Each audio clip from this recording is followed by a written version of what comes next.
नमस्कार, आवाज समाचार में आपका स्वागत है। मैं हूं मनोज श्रीवास्तव। खबरों की शुरुआत करते हैं इस वक्त की हेडलाइंस के साथ। निफ्टी लगातार 7वें दिन बढ़त पर बंद। Mid cap small cap index भी फ्लैट क्लोजिंग। निफ्टी बैंक बढ़त के साथ बंद। तेल गैस पीएससी एनर्जी शेयरों में खरीदारी। कैपिटल मार्केट आईटी ऑटो शेयरों पर दिखा दबाव।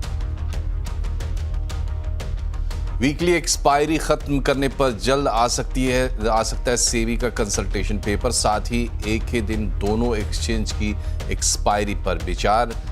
सीएनबीसी टीवी 18 की एक्सक्लूसिव खबर। अगली 1-2 तिमाहियों में जीएसटी रिफॉर्म का बाजार पर दिखेगा बड़ा असर। सीएनबीसी आवाज के मैनेजिंग एडिटर अनुज सिंघल के साथ की खास सीरीज। गेट रिच में एचडीएफसी एएमसी के एमडी नवनीत मुनोत ने कहा, अनुशासन के साथ बाजार में टिके रहने पर मिलते हैं अच्छे रिटर्न। ऑटो कंपनियों के लिए बम्पर होगा त्योहारों का सीजन। सियाम के इवेंट में सीएनबीसी आवाज से बोली ऑटो कंपनियां। जीएसटी कटौती के बाद बड़ी पूछताछ। मारुति और हुंडई के मुताबिक छोटी कार बिक्री में दिखेगा जोरदार उछाल। नेपाल में अंतरिम सरकार के लिए जेनजी ने कुलमान घिसिंग का नाम आगे बढ़ाया। इधर नेपाल में हिंसा के बीच जेलों से हजारों कैदी फरार। बिहार और यूपी बॉर्डर पर 60 कैदी गिरफ्तार। वाराणसी में भारत और मॉरिशस के बीच दोस्ती की नई उड़ान। मॉरिशस के प्रधानमंत्री नवीन चंद्र राम गुलाम के साथ पीएम मोदी की बैठक। दोनों देशों के बीच हुए कई समझौते। राहुल गांधी के वोट चोरी वाले आरोपों पर बीजेपी का बड़ा दावा। कहा, म्यांमार में तैयार हुई थी राहुल के प्रेजेंटेशन की फाइल्स। विदेश में तैयार टूल किट से देश में भ्रम फैलाने का लगाया आरोप।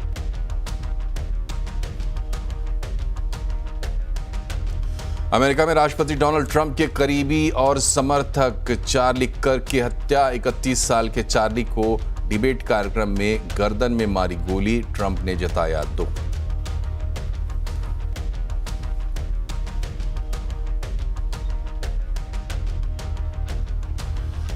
तो सेंसेक्स वीकली एक्सपायरी थी आज और बाजार में आज दायरे में कारोबार होता हुआ दिखा। निफ्टी लगातार 7वें दिन लेकिन बढ़त पर बंद होने में कामयाब रहा। सेंसेक्स 124 पॉइंट चढ़कर बंद हुआ। वहीं mid cap small cap index की फ्लैट क्लोजिंग रही। मार्केट के अप्स एंड डाउन्स जानते हैं कंचन नौटियाल से। बताएं कंचन, क्या खास रहा आज मार्केट में? तो हफ्ते का चौथा कारोबारी दिन और डेफिनेटली बाजार में एक अच्छे खासी गेन्स आज के सत्र में हमें आते हुए दिखाई दिए हैं। अगर बैंक निफ्टी की, मिड कैप की, स्मॉल कैप की बात करी जाए तो शानदार रिकवरी आज के ट्रेडिंग सेशन में देखी गई है। ऑयल एंड गैस में अच्छे गेन्स थे। पीएससी, एनर्जी, ऑटो सेक्टर और सारे ही जो इंडाइसेस हैं, मेजर इंडाइसेस हैं, एक अच्छी बढ़त लेके बंद हुए हैं आज के सत्र में। इस टाइम पे अगर बात करी जाए कि स्टॉक स्पेसिफिक एक्शन किस तरीके का रहा है तो सबसे पहले नजर डाल लेते हैं निफ्टी के बढ़ने वाले शेयर्स में। देखिए, फाइनेंशियल सर्विसेज जो हमने कल देखा था, कल भी अच्छे खासे गेन्स थे और आज भी मोमेंटम हमें जारी रहता हुआ दिखाई दिया है। श्रीराम फाइनेंस में करीबन 2.5% का इजाफा। अडानी एंटरप्राइजेज यहाँ पे 2.5%, एनटीपीसी 2% करीबन और एक्सिस बैंक भी करीब 1.5% की बढ़त के साथ बंद हुए हैं। लूजिंग पॉकेट में बात कर लेते हैं। इन्फोसिस, यहाँ पे एक प्रॉफिट बुकिंग देखी गई है बिकॉज पिछले 2 दिन से हमने देखा है कि इन्फी के अंदर अच्छे खासे गेन्स बने हुए थे। Bajaj auto, Ayesha Motors, SBI life, यहाँ पे भी हमें स्लाइटली एक डाउनसाइड देखने को मिला बिकॉज काफी लंबे सत्र से हम देख रहे थे कि कुछ पॉकेट्स हैं जिसमें अच्छा खासा मोमेंटम देखने को मिल रहा था। अब बात करते हैं कि मिड कैप का एक्शन आज के सत्र में किस तरीके का रहा है। देखिए, ऑरबिंदो फार्मास्यूटिकल अच्छे खासे गेन्स, खबरों के दम पे भी इसमें काफी ज्यादा बस था। Hindustan zinc, NLC India, Tata chemical, यहाँ पे भी काफी सारे शेयर्स ऐसे हैं। एनएलसी इंडिया ही मान लीजिए, इसके ऊपर भी खबर थी जिसके बाद ये बस देखने को मिला है। लूजिंग पॉकेट में बीएससी बिकॉज सेबी का कंसल्टेशन पेपर की बातें चल रही है अकॉर्डिंग टू सोर्सेज की हो सकता है कि जो वीकली एक्सपायरी है उसको खत्म कर दिया जाए, जिसके बाद कैपिटल मार्केट के जो स्टॉक है और बीएससी में भी एक गिरावट देखने को मिली है। पूना वाला फिनकॉर्प करीबन 2.5% की गिरावट। सोना वीएलडब्ल्यू बिकॉज एंसिलरी कंपनी है, ऑटो में गिरावट थी तो एंसिलरी में भी वो सीधा हमें साइड इंपैक्ट देखने को मिला है। और केपीआईटी टेक भी करीब 2% की गिरावट के साथ बंद हुआ है। लेकिन जस्ट ऑफ द मार्केट में आज जो जोश था वो हायर नोट पे बंद हुआ है। इधर अर्निंग ग्रोथ से एफआईआईज की भारतीय बाजारों में खरीदारी वापस आएगी, ये कह रहे हैं एचडीएफसी एएमसी के MD and CEO Navneet Munot का। गेट रिच में सीएनबीसी आवाज के मैनेजिंग एडिटर अनुज सिंघल से बातचीत में नवनीत मुनोत ने ये बात कही है।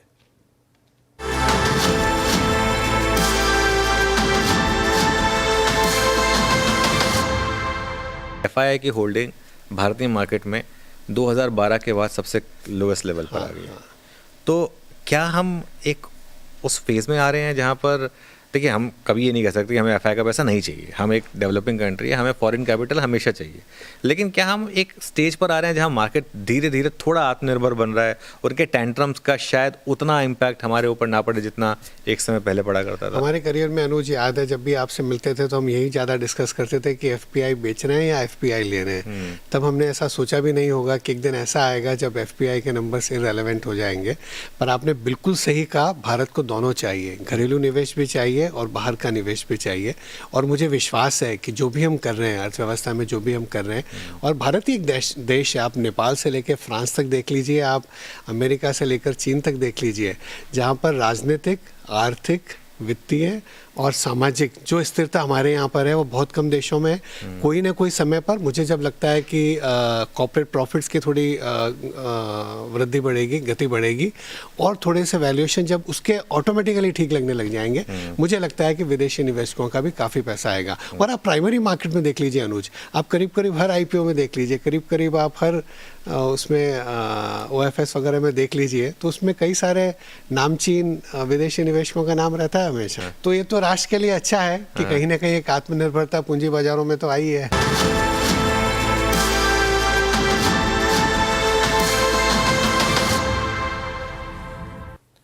सेबी की कल की बोर्ड बैठक से पहले आज कैपिटल मार्केट शेयरों में तेज गिरावट देखने को मिली। दरअसल सेबी वीकली एक्सपायरी खत्म करने पर जल्दी ही कंसल्टेशन पेपर ला सकता है। CNBC TV 18 की एक्सक्लूसिव खबर के मुताबिक सेबी सभी एक्सचेंजों की एक्सपायरी एक ही दिन करने पर भी विचार कर रहा है।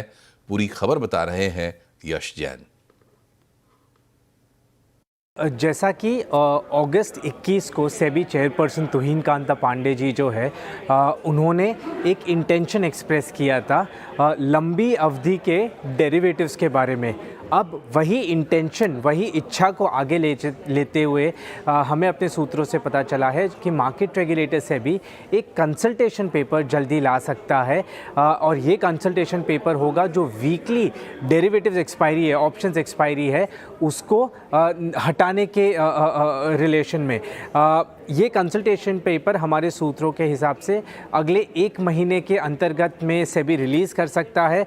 और एक और थॉट जो सेबी के अभी पास है, जिस पे विचार चल रहा है, वो है कि अगर सेम डे यानी कि एक ही दिन पे सभी एक्सचेंजेस की एक्सपायरी रखी जाए, ताकि वो NSE हो, BSE हो या कोई छोटे एक्सचेंजेस हो, वो एक्सपायरी बढ़ाए नहीं बल्कि एक ही सेम डे पे ये एक्सपायरी हो।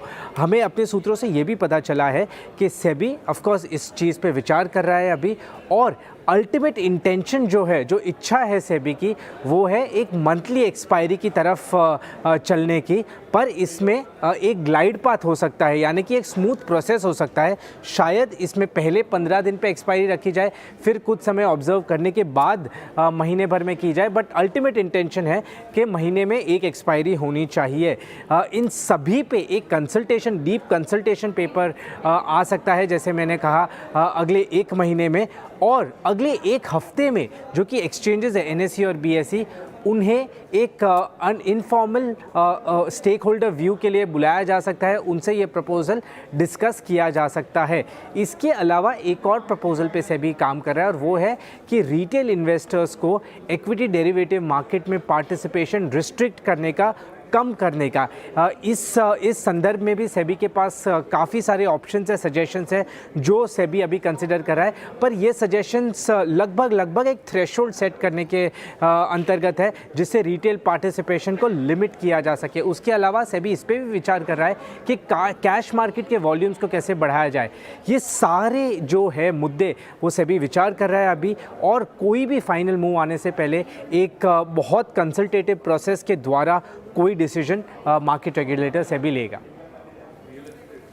GST कटौती से ऑटो समेत सभी इंडस्ट्रीज की बिक्री को बूस्ट मिलेगा, ये कहना है मारुति सुजुकी के सीनियर ED पार्थो बैनर्जी का। उन्होंने कहा कि अब छोटी कार सेगमेंट में भी रिकवरी आएगी। पार्थो बैनर्जी से खास बातचीत की रोहन सिंह ने। मैं ये पहले तो कहना चाहूँगा कि बहुत ही अच्छा रिफॉर्म है ये जो किया गया है। एक टोटली ओवरऑल इंडस्ट्री के लिए बहुत ही अच्छी चीज़ है. It will kick start the economy once again. Auto industry नहीं है, बाकी सारी इंडस्ट्री को उसका बेनिफिट होने जा रहा है, क्योंकि ये जो रिडक्शन होने जा रहा है, हम प्राइस की भी बात करें तो स्मॉल कार में 8.5% का जीएसटी बेनिफिट है, जो कि हम पूरा पास ऑन कर रहे हैं कस्टमर्स को. बड़ी गाड़ियों में जो 45 से 40 हो रहा है, उसमें आपकी जो रिडक्शन हो रही है ड्यू टू जीएसटी इज़ 3.5%. तो बहुत बड़ी एक मैं कहूँगा कि ये गिफ्ट है from our honourable prime minister to the Indian consumers. और एक ऐसे टाइम पे जब हम बात कर रहे थे कि छोटी गाड़ियों का मार्केट कैसा बन रहा है, आपको लगता है कि एक रिवाइवल होगा, कितना शेयर बढ़ सकता है? देखिए, बिल्कुल होना चाहिए, क्योंकि सिर्फ ये जीएसटी रिडक्शन नहीं है, दो और भी मैं कहूँगा कि चीज़ें हुई हैं जो कि बहुत ही पॉजिटिव है. पहले तो ऑनरेबल फाइनेंस मिनिस्टर ने इस साल जो है, आप देखेंगे फाइनेंस बिल के अंदर में एक इनकम टैक्स का बेनिफिट भी दिया है, जिसको भी रिफ्लेक्ट होने लग गया है अभी सबके ही सैलरीड एम्प्लॉयज़ के लिए. दूसरा, हमारे आरबीआई जो गवर्नर हैं, उन्होंने भी रेपो रेट्स को जो कम किया है, दैट इज़ ऑल्सो हेल्पिंग, क्योंकि हमारे अब हम देख रहे हैं कि हमारे फाइनेंस कंपनीज ने भी इसको पास ऑन करना शुरू कर दिया है. एंड ट्रांसमिशन थोड़ा लैग के साथ होता ही है, तो that will also help the customer, because the overall जो ईएमआई होगी वो भी कम आपकी हो जाएगी जैसे जैसे इंटरेस्ट रेट आपके कम होंगे. जीएसटी कटौती से ऑटो इंडस्ट्री को बड़ा बूस्ट मिलेगा, ये तो तय है. ये कहना है हुंडई मोटर्स के होल टाइम डायरेक्टर और सीओओ तरुण गर्ग का. तरुण गर्ग ने कहा कि जीएसटी कटौती से एसयूवी सेगमेंट में अच्छी ग्रोथ दिखेगी. तरुण गर्ग से भी खास बातचीत की है रोहन सिंह ने. ये भारतीय अर्थव्यवस्था के लिए एक बहुत बड़ा स्टेप होगा. और ऑफ कोर्स कार मार्केट, देखिए, मेरे को भी ऑटो इंडस्ट्री में लगभग 32 साल हो गए हैं, और पिछले 20 साल में कभी भी इतने बड़ा रिडक्शन नहीं हुआ है. 10% का रिडक्शन हुआ है, अभी तक 4%, 6% इस तरह के रिडक्शन देखे गए हैं. तो मेरा मानना है ये एक बहुत बड़ा स्टेप है. आपने बताया कि किस सेगमेंट में ग्रोथ होगी. आई थिंक ये 3 तरह से ग्रोथ मैं इसको देखता हूँ. एक तो ये है कि जो बिकॉज कार पेनिट्रेशन अगर आप देखते हैं भारत में तो लगभग 34 पर हज़ार है, जो कि बहुत कम है, बहुत अच्छा पोटेंशियल है. तो क्योंकि स्मॉल कार्स में 10% का रिडक्शन हुआ है, तो उसमें काफ़ी हमें नए कस्टमर लाने में मदद मिलेगी. फर्स्ट टाइम बायर जिसे बोलते हैं, हुंडई का लगभग सेल का 40% बायर जो है फर्स्ट टाइम बायर है. मेरा मानना है कि उसमें बढ़ाने में मदद मिलेगी. एमएनएम के ऑटोमोटिव डिवीज़न के सीईओ नलिनीकांत गोलागुंटा का मानना है कि जीएसटी कटौती से इंडस्ट्री को तुरंत ग्रोथ मिलेगी. नलिनीकांत से खास बातचीत की रोहन सिंह ने. अभी जो बेनिफिट आप दे रहे हो 22 तारीख से पहले का, ये क्या उसी रेट पे होगा या अब 22 तारीख के बाद कोई और दर होगी? इसको लेकर थोड़ी सी क्लैरिटी अगर आप दे सकें तो हम अभी जो स्कीम लॉन्च किया है, it is in the tune of same benefit जो कस्टमर को मिलेगा 22 डेट के बाद, वही बेनिफिट हम स्कीम्स में दे रहे हैं अभी. So customer doesn't have to wait कि I love to wait till 22nd and buy the vehicle. जो बेनिफिट वो मिल रहा है वो अभी मिलेगा उनको. जी, ओवरऑल आपको कैसा लगता है कि ये जो रिफॉर्म है, कितनी ज़रूरत थी इसकी ऑटो इंडस्ट्री को? और अगर महिंद्रा के पर्सपेक्टिव से बात करें तो कितना आपके लिए कितना बड़ा बूस्ट है ये सब? बहुत महत्वपूर्ण स्टेप है इंडस्ट्री के लिए. इंडस्ट्री ग्रोथ 2-3% के पास था अभी. इसके बाद growth should come back across the portfolio. हमारी पोर्टफोलियो देखेंगे, 60% of the portfolio larger vehicles में है और 40% स्मॉलर व्हीकल्स में है. 40% पे हमारा बेनिफिट मिल रहा है अभी, वो 31%, 28% से 18% हो गया. ऐसे ही आप बड़े व्हीकल देखेंगे तो 48%, 50% की जगह अभी 40% रहेगी. सो benefit is across the portfolio, should help the entire industry.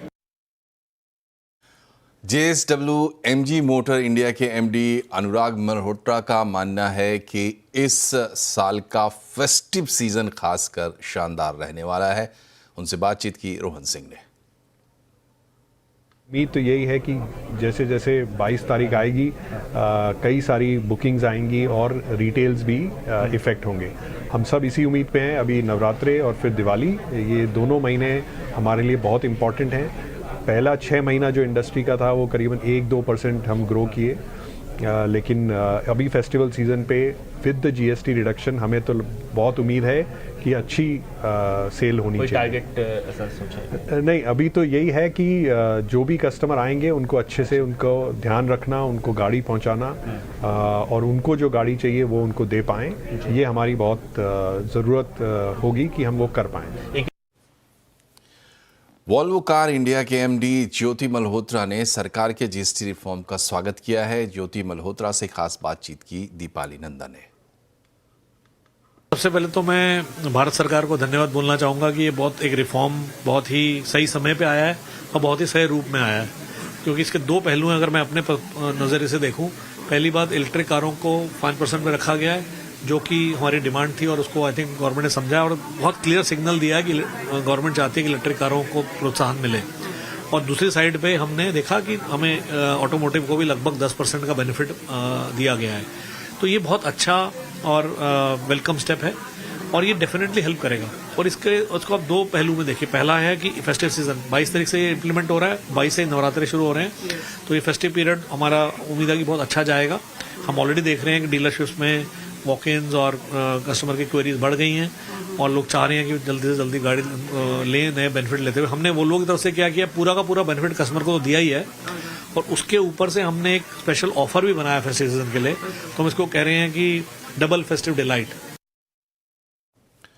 22 सितंबर से हर कैटेगरी की कारें सस्ती होंगी, तो क्या कार खरीदने के लिए अभी इंतजार करना चाहिए? इसी पर होगी चर्चा आज कंज्यूमर अड्डा में शाम 5:57 पर। E20 ब्लेंडेड पेट्रोल पर चल रहे विवाद पर केंद्रीय सड़क परिवहन और राजमार्ग मंत्री नितिन गडकरी ने सफाई दी है। सियाम के वार्षिक सम्मेलन में E20 ब्लेंडेड पेट्रोल से जुड़े सवालों का जवाब देते हुए गडकरी ने कहा कि मुझे राजनीतिक रूप से निशाना बनाने के लिए सोशल मीडिया पर एक पेड अभियान चलाया गया। ARAI और सुप्रीम कोर्ट ने इसको लेकर सफाई दे दी है। E20 प्रोग्राम के बारे में concerning automobile manufacturing company ARAI और सभी सियाम सब ने मिलकर उनके जो फाइंडिंग्स थे इसके बारे में पूरी तरह क्लैरिटी दी है। सुप्रीम कोर्ट में भी इसके बारे में बहुत साफ निर्णय हुआ है। अब जैसे आपकी इंडस्ट्री वैसे हमारा पॉलिटिक्स भी है, तो ये सोशल मीडिया का जो कैंपेन था वो पेड कैंपेन था, वो अगेंस्ट इथेनॉल था और पॉलिटिकली टारगेट मुझे करने के लिए था। अब मैं जवाब दूं तो ये मीडिया वाले आपके कॉन्फ्रेंस को छोड़कर वही बातें कल छापेंगे। तो मैं इतना ही कहूंगा कि वो जो कुछ था उसमें कोई तथ्य नहीं था, सब बातें क्लियर हुई है।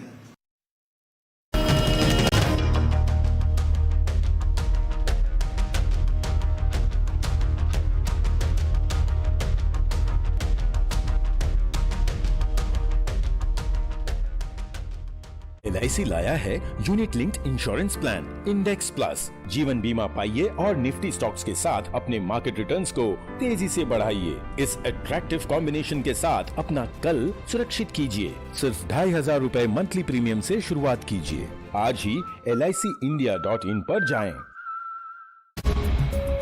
20 साल से CNBC आवाज भारत की फाइनेंशियल मार्केट की पल पल की हलचल पर नजर बनाए हुए है, वो भी रियल टाइम में। मार्केट्स, कारोबार और निवेश से जुड़े सभी पहलुओं की जानकारी लाता है। हमारी एक्सपर्ट राय आपको सही फैसला लेने में हेल्प करती है। यहाँ है भारत की फाइनेंशियल मार्केट्स की सबसे भरोसेमंद आवाज। हमसे जुड़िए हर दिन लाइव। नुवामा प्रेजेंट्स CNBC आवाज मार्केट सेंटर, जहां वेल्थ क्रिएशन की होती है शुरुआत, सही करने की सोच के साथ। बोल क्या पिलाऊं? Green tea, mint tea, chamomile tea. बस एक चाय पिला दे। चाय तो नहीं है क्या? जो सबसे सिंपल है वो ही नहीं है। That's like पोर्टफोलियो बनाया और इंडेक्स फंड्स कंसिडर नहीं किया। Index funds? अरे index funds are as simple as 1, 2, 3. Match the market effortlessly. Save on cost, more for you. Quick and hassle-free investment option. Index funds simple है। Mutual fund निवेश बाजार जोखिमों के अधीन है। योजना से संबंधित सभी दस्तावेज सावधानी पूर्वक पढ़ें। देखा, ये है सिनेमा के फैंस, इसलिए हमारे fans blue God entertainment, a BSE listed company. Shringar House of Mangal Sutra Limited launches an initial public offer of equity share of face value of 10 rupees, each in the price band of 155 to 165 rupees per equity share. Bid issue opens on September 10th, closes on September 12th, 2025. For risk factors and other details, please refer to the red herring prospectus available on the website of the SEBI, the stock exchanges, the BRLM and the company, respectively.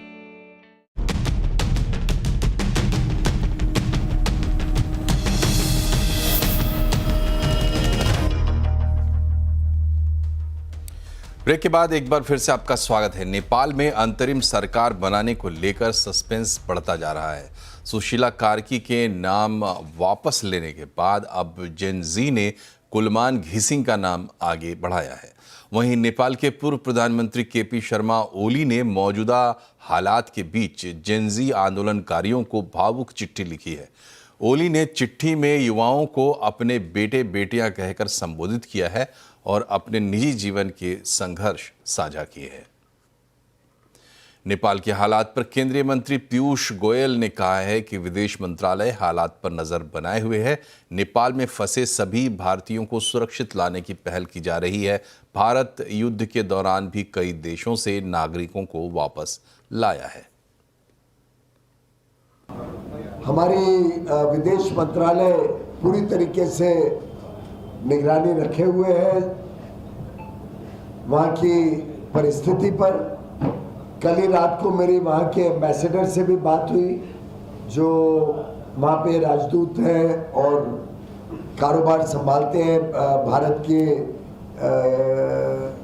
लोगों को ठीक ठाक से वहाँ पे रहना, वहाँ से वापस भारत आना, उसकी चिंता कर रहे हैं। और हेल्पलाइन भी शुरू की गई है। अगर किसी को भी किसी प्रकार की वहाँ चिंता हो, कोई वहाँ हो, तो अवश्य जानकारी दें उस हेल्पलाइन पे। नेपाल की हिंसा अब भारत के लिए भी खतरे की घंटी बन गई है। नेपाल की जेलों से 7,000 कैदी फरार हो चुके हैं और इनमें से कई का मूवमेंट भारत नेपाल बॉर्डर पर देखा गया है। और सशस्त्र सीमा बल को एसएसबी को हाई अलर्ट पर किया गया है। हर संदिग्ध की पड़ताल की जा रही है क्योंकि ये कैदी नेपाल की जेल की चार दीवारी से निकलकर अब भारत की सरहद पर दस्तक दे रहे हैं। नेपाल की जेल से फरार 60 कैदी भारत में गिरफ्तार भी किए गए हैं। नेपाल की सड़कों पर भड़की हिंसा ने जेलों को भी जला डाला। कैदियों ने पहले आग लगाई, फिर दरवाजे और दीवारें तोड़कर फरार हो गए। पश्चिमी नेपाल की एक जेल में सुरक्षा बलों से झड़प में 5 युवा कैदी मारे गए। इससे पहले भी भारत नेपाल सीमा पर नेपाल से अंदर आने की भारत में कोशिशें होती रही है, लेकिन इस बार खतरा बहुत ज्यादा बड़ा है क्योंकि जनता के साथ साथ ये कैदी हैं जो कि पहले ही नेपाल में कानून तोड़ चुके हैं। लिहाजा एजेंसियां कोई भी मौका हाथ से गंवाना नहीं चाहती और सतर्कता अपने उच्चतम स्तर पर वो बरत रही हैं। बुधवार दोपहर राजबिराज जेल का ब्लॉक भी धधक उठा और कई कैदी मौके से भाग निकले। वीरगंज जेल में कैदियों ने दीवार तोड़ दी। हालात काबू में करने के लिए सुरक्षा बल को 1 घंटे से ज्यादा का वक्त लग गया। इस भगदड़ में कई कैदी भारत नेपाल सीमा की तरफ बढ़े, लेकिन 5 को सशस्त्र सीमा बल ने दबोच लिया। उत्तर प्रदेश और बिहार से सटी सरहदों पर चौकसी कड़ी कर दी गई है। आने जाने वालों की सघन तलाशी की जा रही है। सशस्त्र सीमा बल नेपाल की आर्म फोर्स से इन फरार कैदियों की लिस्ट और आपराधिक रिकॉर्ड हासिल कर रही है।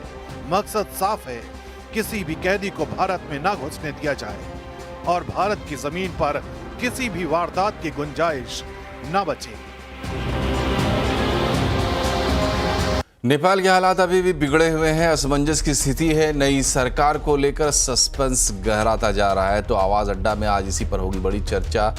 संकट में नेपाल, अनसुलझे सवाल। जरूर जुड़िए शाम 7:57 पर। प्रधानमंत्री नरेंद्र मोदी ने कहा है कि मॉरिशस सिर्फ भारत का पार्टनर नहीं बल्कि परिवार का हिस्सा है। आज वाराणसी में प्रधानमंत्री मोदी और मॉरिशस के प्रधानमंत्री नवीन चंद्र रामगुलाम के बीच मुलाकात हुई। इस मुलाकात में द्विपक्षीय बातचीत के अलावा कई अहम दस्तावेजों की अदला बदली की गई। मॉरिशस के पीएम 9 सितंबर से प्रधानमंत्री के संसदीय क्षेत्र वाराणसी में है। इस मुलाकात के बाद एक साझा प्रेस कॉन्फ्रेंस में प्रधानमंत्री मोदी ने कहा कि काशी में प्रधानमंत्री रामगुलाम का स्वागत करना गर्व की बात है। काशी प्राचीन काल से सांस्कृतिक केंद्र रही है और भारत से मॉरिशस का सांस्कृतिक नाता रहा है। प्रधानमंत्री ने कहा कि रामगुलाम से मुलाकात एक आध्यात्मिक मुलाकात है। काशी में मां गंगा के अविरल प्रवाह की तरह भारतीय संस्कृति का सतत प्रवाह मॉरिशस को समृद्ध करता रहा है। और आज जब हम मॉरिशस के दोस्तों का स्वागत काशी में कर रहे हैं, यह केवल औपचारिक नहीं बल्कि एक आत्मिक मिलन है। इसलिए मैं गर्व से कहता हूं कि भारत और मॉरिशस सिर्फ पार्टनर्स नहीं बल्कि एक परिवार है। मॉरिशस के पीएम नवीन चंद्र राम गुलाम ने शिक्षा, स्वास्थ्य से लेकर विकास के काम में मदद करने के लिए भारत का आभार जताया।